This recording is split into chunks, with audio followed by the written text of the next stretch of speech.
Hello and welcome. This is AK Talks Morning Show, getting your Tuesday morning dandy, huh? Huh?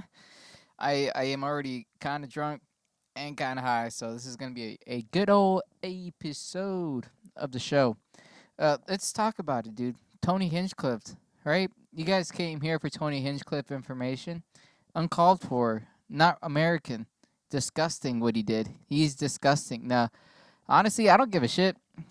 But if I did have to sway my opinion to eat up time and to give you what you deserve, a good quality morning show, I can say confidently that Tony Hinchcliffe did nothing wrong. He just sucks. That's all he just sucks as a comedian. Yeah, he's like terrible. He's not a good comedian. Generally, he's a great writer, great performer, comedian.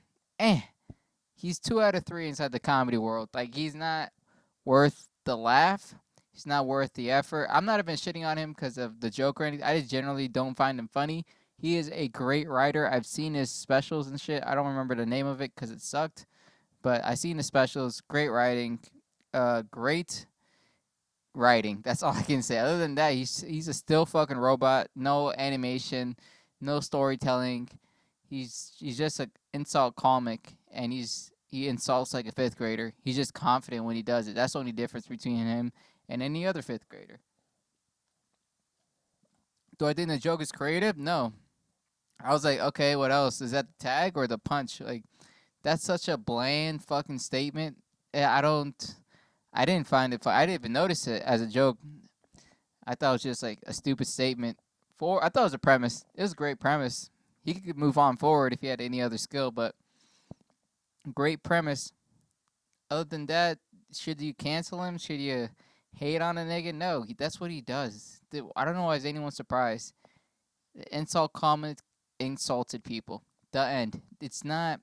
It's not rude. He's not Republican. I don't know what other fucking excuse they got going up in the air, but it's fucking stupid. And the fact is behind is like there is a literal trash pile in Puerto Rico because they have a trash problem or a waste industry problem or some shit. So there is a pile of trash in Puerto Rico, just not called Puerto Rico. It's called the side of Puerto Rico. The main part is prostitutes, so you can really enjoy that part. There we go. You see, Tony? You see how that was kind of a joke, huh? Little twist and turn, little deflect. So, Tony Hinchcliffe, since you're watching this, great episode, obviously. I just want to let you know, put me on the show, please. I'll take back everything I said. I'll think you're the funniest guy in the world, so put me on your stupid fucking gay show. The election is coming out today, right? 11/5, 2024. Who the fuck did you vote for? I'll tell you who I voted for. Nobody, because voting is gay. You shouldn't vote. I strongly suggest you to just move on forward in life. Go to work, sit down, eat, see a kid or two that may or may not be yours, and then go to sleep. Why the fuck do you care about an election? What are they gonna do? What are they really gonna do? Raise the price of what? Decrease the price of what? Make what easier for me? They aren't in charge. It's private industries. Now, listen up. Private industries run America. It's not hard to believe. Starbucks. Who do you think's picking those cocoa beans? A cocoa child who's getting underpaid. See, it's just the idea. I was trying to find a way to not vote too. I was trying to convince myself like, yeah, you're doing the right thing not to vote. And I really try to plan it out. I was like, oh, maybe because like the idea of voting is because change is gonna happen in one direction or the other. That's why we have two candidates left. They have opposing views, or they have one major statement they want to send out to the world and get done. But none of that shit really happens ever. I try to understand America a little bit more. Like transportation is one of the biggest industries all across America. Without transportation, I mean by boat, shipyards, uh, tractor trailers, anything that can cross the goddamn states to states. If we don't have those guys going, then those guys don't work. And if those guys don't work, we won't see a reduce in price and we won't see an increase in quality because those guys aren't at the advantage. I truly just give shit about the truckers. I am a trucker mindset. Give truckers tax breaks. Don't tax the truckers. Make sure they can fuck all the little boys and girls they want and let them hitchhike again. Make hitchhiking legal. I don't know where it is illegal, but make it legal. Let these guys have a great time. Because if the truckers don't have a good time, I don't have a good time. And I don't like not having a good time. So I really want the truckers to feel good. I was trying to calculate which direction can help the truckers and transportation people all across America benefit the most, and I didn't give a shit, so I stopped looking at the answer. But if one of the presidents now or in the future say, yeah, we're not going to tax truckers, we're going to give them incentives for their jobs so they all automatically get bonused, and yeah, we just want to make sure these guys can do whatever the fuck they want. Then at the end of the day, dude, they will truck for like $50 a load and they carry that shit 5 states away for $30 or for $50. I ruined the damn joke. Jesus Christ. Yeah, so like just give the truckers love, give the transportation people some love, and I'll give you some love too. No hand job, only eye contact. All right, that was stupid. Thank God I said it in the internet where I can watch this later. Thank God for that part. Daylight savings is happening. A lot of great material here. Knocking on the door material. No, let's go back to the election shit because I have a joke about Trump and Kamala about how if you act like either one of them, you'll just get fired. Kamala just doing kind of racist stuff, talking to people by two different races. Forgot the word. It's like netro speaking. Is that the word? Netro speaking. Pandering. She's pandering. That was close. Same syllables. I'm not gonna check. And then Trump's just an asshole, and you can't do that at a workplace. I have that joke going. It lasts about a minute, maybe a minute 15 if I get a good laugh out of it. But now I have to throw away the bit because it's a seasonal joke. So now I'm looking for more seasonal jokes to keep it going. I might keep my act like one good joke, one joke I'm working on, one upsetting joke, and then one seasonal joke. And then hopefully the laughs add up to another minute so I can just keep practicing that type of movement going forward. But either way, daylight savings is happening. 5 o'clock, dark as fuck. I'm upset. I don't know what to fucking do. I didn't realize how much I actually gave a shit about that. Seasonal depression, right around the corner. Some people are throwing a little wink inside that, but like, it's coming right around the corner. I love how much time I have. 7 minutes and 20 seconds, and I went through half the fucking list. Jesus. Yeah. So yeah. Seasonal depression sucks, right? You're just depressed seasonally. You know what fucking sucks? This goddamn podcast brought to you by the Chef AK Production Network. Work. So what I actually do have some interest in talking about right now is I watched the Theo Vaughn and who's that fucking dude? Louis C.K. podcast again. um, thank God you heard that. So I watched that again, and they started talking about some stuff that really was interesting. I think it's just one point that I really like to hear. It was about joke writing, or joke performing, or jokes and comedy in general, and where you do jokes because it's funny, and you do jokes because it's part of your personality or as a personal experience. And those two types of jokes are two separate experiences inside jokes. He also talked about having a crowd laugh at you and having random people laugh at you, or like people showing up to your show, like the level of freedom you have if it's just your fans or people who are already like dying to see you or really enjoy the show. You have the freedom of like exiting out of the, oh, this is killer material and you guys should hear this killer material, all the way to a point of, I think this way, let me tell you how I think. And it's still funny. Both of them are still funny, but one of them is way more interesting. If you can walk on stage and kill for 30 minutes and you're like, oh, you know what, let's have some fun, let's talk about this, let's talk about why Jesus might have been gay, or something like you just feel personally. I have no prime examples right now. I don't know, drinking and driving should be restricted. That could maybe be one. But yeah, they said that level of freedom, that level of opportunity to have that at at an arena or even a theater or any type of show you're at is great. And I kind of would want to feel that. I have no way experiencing that, saying, yeah, that's good. He's right. Yeah, Louis C.K.'s right. It ideally, theoretically, it does sound fun as fuck to walk on stage and just avoid material and then just start talking about shit. Because I like going on stage and just talking shit. It's fun. Even though I got 1 year thing under my belt, like it's nowhere comparative to where I want to see myself to. This is what 5 Celsius can do to you. So where I see myself is at a point where I'm just comfortable talking shit. Like someone just bring up some shit. I already have a little bit of a bit and a premise going on, but I still want to talk shit and then I'll get to the bit and premise after the point I got to make for some stupid shit like abortion.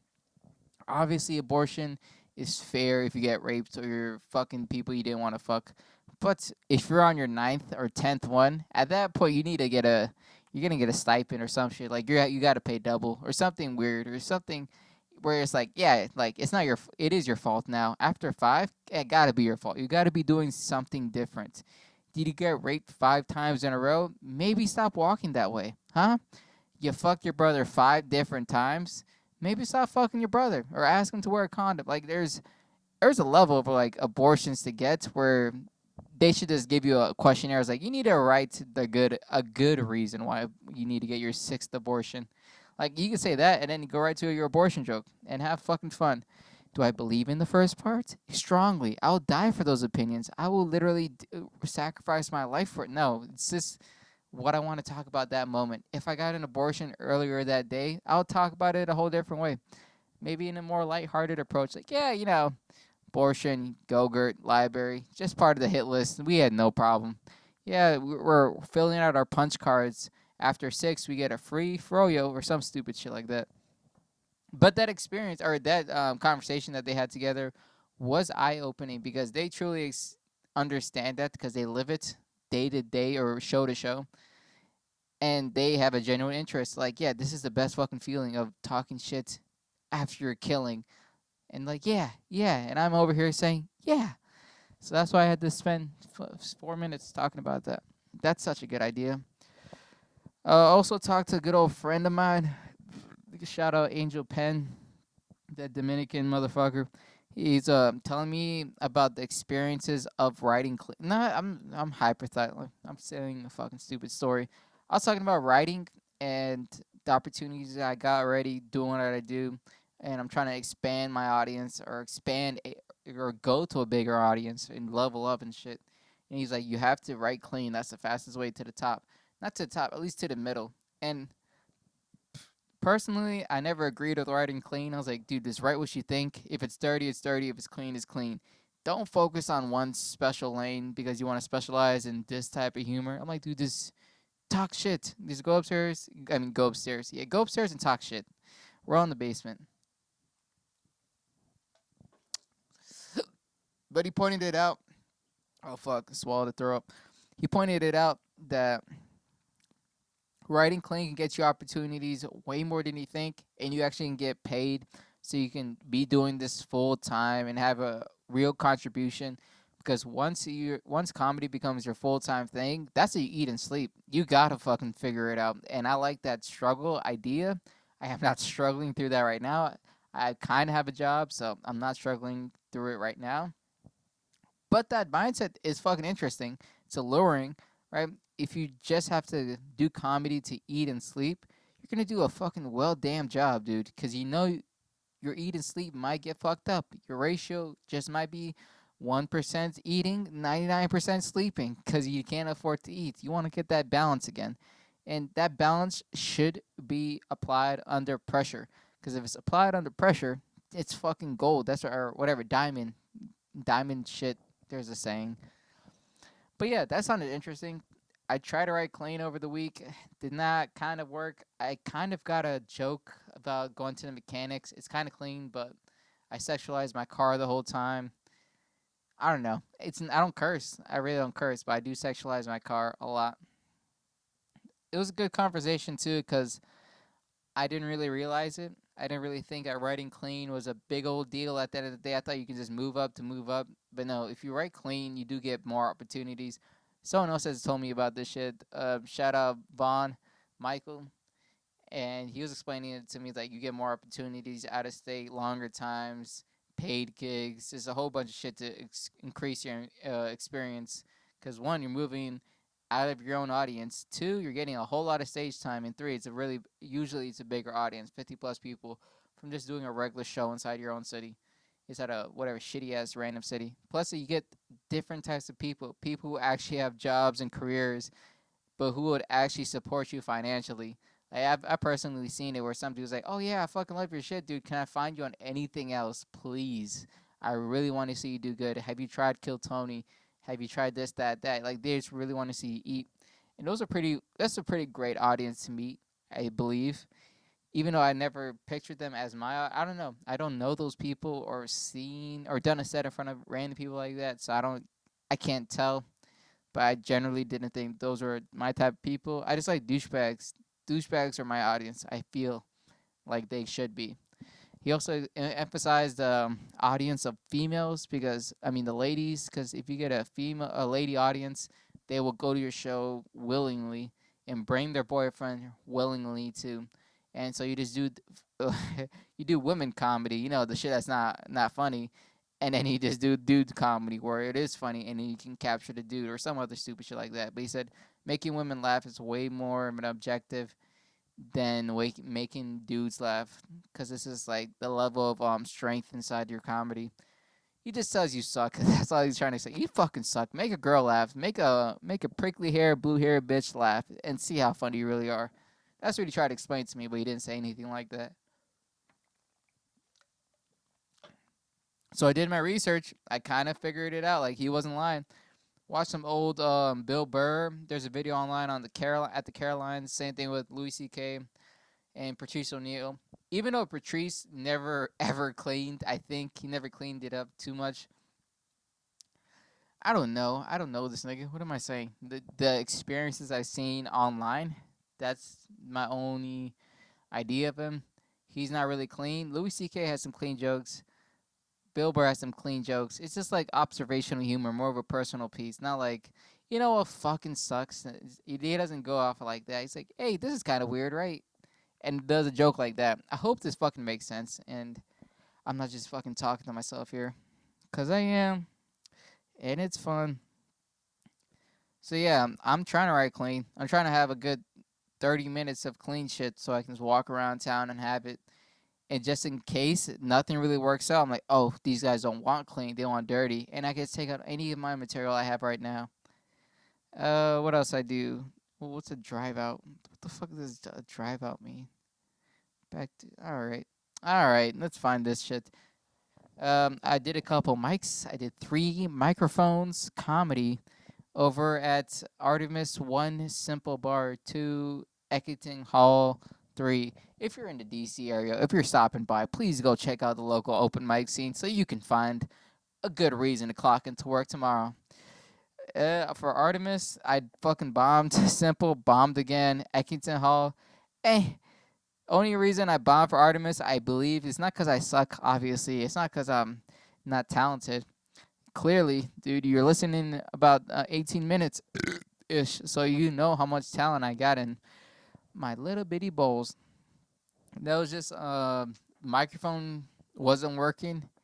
That kind of pissed me off. And then the first guy went up, still wasn't working. Second guy, it was me. It started working then and there, and there's like a brief pauses in between. The host didn't have enough time to say his fucking steal because the microphone was acting up. And then I got up on second, so I was like, okay, I can't fucking lean into the weird shit or the fucked up shit. This is way too early in the mic. These people don't even feel like they're at a comedy spot. And it's my fault that I didn't make them laugh. At the end of the day, I should find some jokes that can ease them into other jokes I have. But no, I just walked in like, rape sucks, right? Even in comedy clubs, you can't even say rape jokes unless you got raped. Like, what are they gonna do? Check? What are they gonna do? Check? I said that exactly. I was like, Jesus Christ. I was like, all right, now let's get into it. Let's fucking bomb even harder. It was just one dude laughing.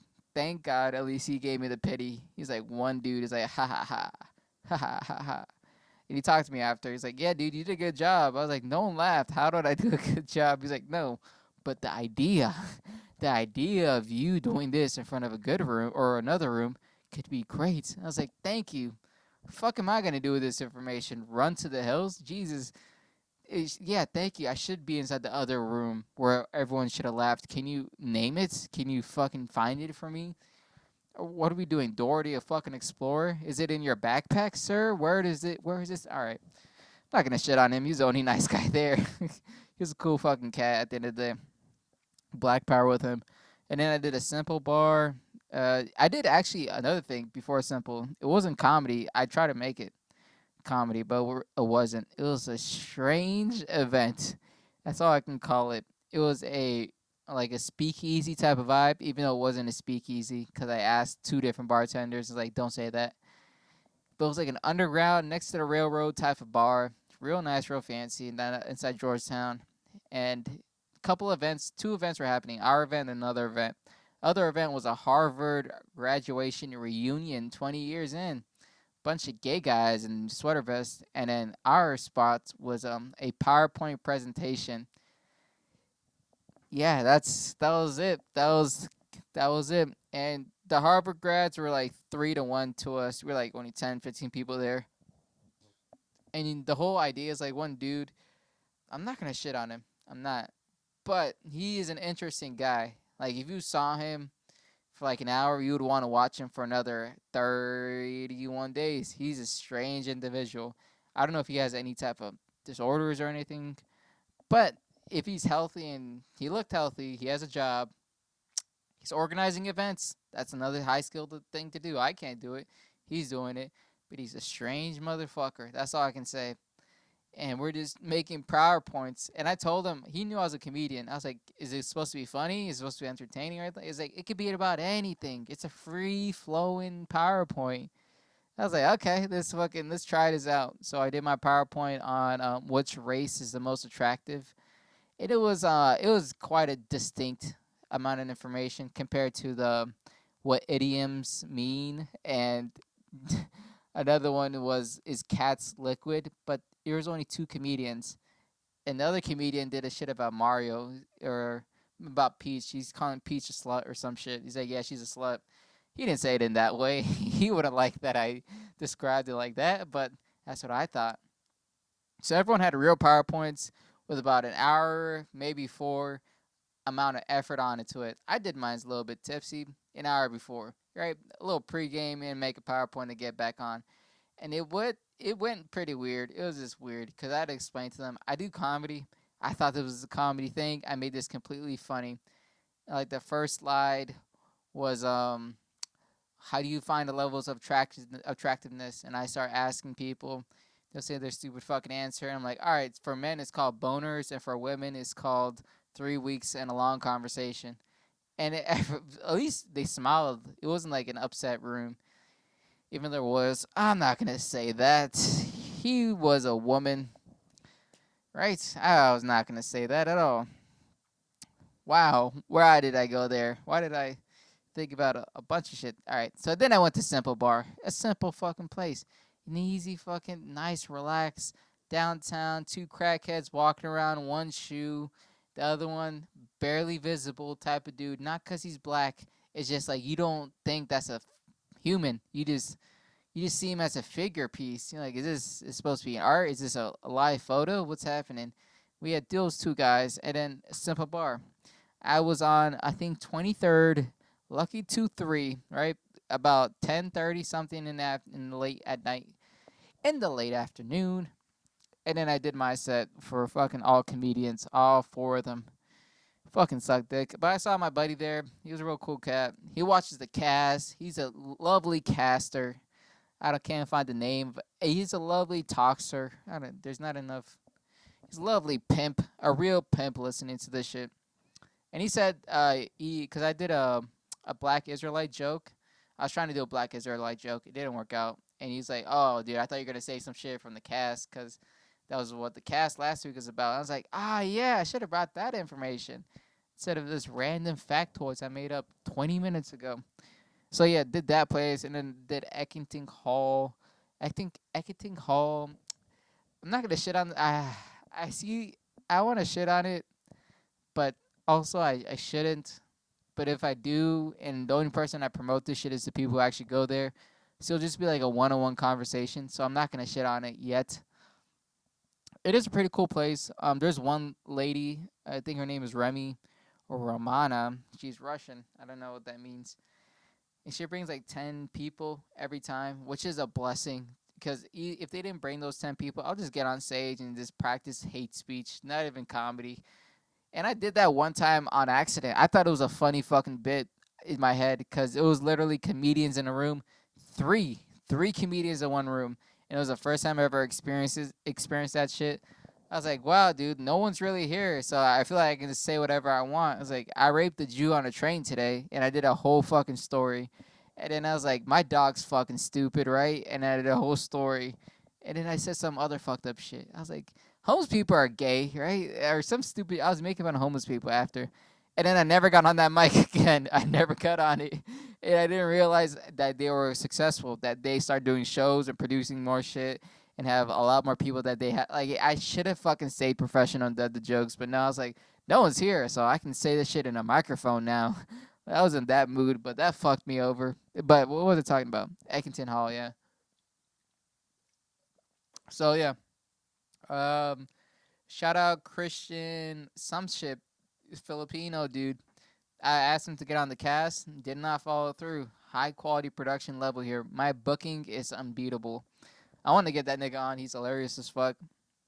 Um, only reason I bring him up is because like they want the girl that who brought the 10 people to have the most fun there because she brought the fucking room, and they prepped her with using Christian. And generally, I think Christian's he's a dirty comic, dirty comedian. Not he's a nice guy, clean individual. Looks like he shaves every day, but he's a dirty jokester. And they asked him like, "Yo, work a little bit cleaner. Don't say shit about, don't talk shit about women. Don't be misogynistic." He was like, "Got it." And I was surprised because I was like, "He's not gonna fucking do it. He's gonna do some stupid shit." But he didn't, and he was crushing, and he was on a great flow. And I was like, "Damn it, dude, I suck. I'm comparing myself to an open mic scene, and I still suck. But I'm producing this fucking lovely show for everybody." And I saw his shit, and I was like, "Fucking shit! That's what experience actually looks like." Cause he was pulling out jokes out the wazoo, like jokes years ago or some shit. He was just saying this shit in a good flow. Didn't have to stop and think. And he brought on the female, and then I came on after. And the thing is, so that one of my cousins was there, and it's like a black cousin thing where no blood at all, but like we grew up together, we played tag once. Like that's my cousin, and it was funny because I addressed the room fast, even though the host, because I know this nigga, I told him like, "Yo, that's my fucking cousin. It's about to be funny," and he addressed the room first, but I wanted to address the room first, but he did. And I was like, "Don't fucking tell shit to anyone. I don't like that. I don't want to hear that." And it was a really friendly room. It was weird because I did a joke about, I did one joke that bombed. I did a joke about lying, like why I like lying so much. Like it kind of is just fun. It's like I caught myself in a lie one time, and I was like, "Oh yeah, I'm lying. Let me make sure I believe this." At the end of it, and I did that shit. No one fucking laughed, and I told them I was like, "Yeah, tried it out. Didn't work. It happens." And then they laughed again, and then they laughed, and I tried out a couple other new jokes. I just remember I've tried out a couple new jokes, and at the end of it, I was like, all right, I got fucking 2 minutes. Let me do my old shit so I can make sure this room is gonna have a good time. Cause they were having a good time generally, so I didn't want to kill the vibe.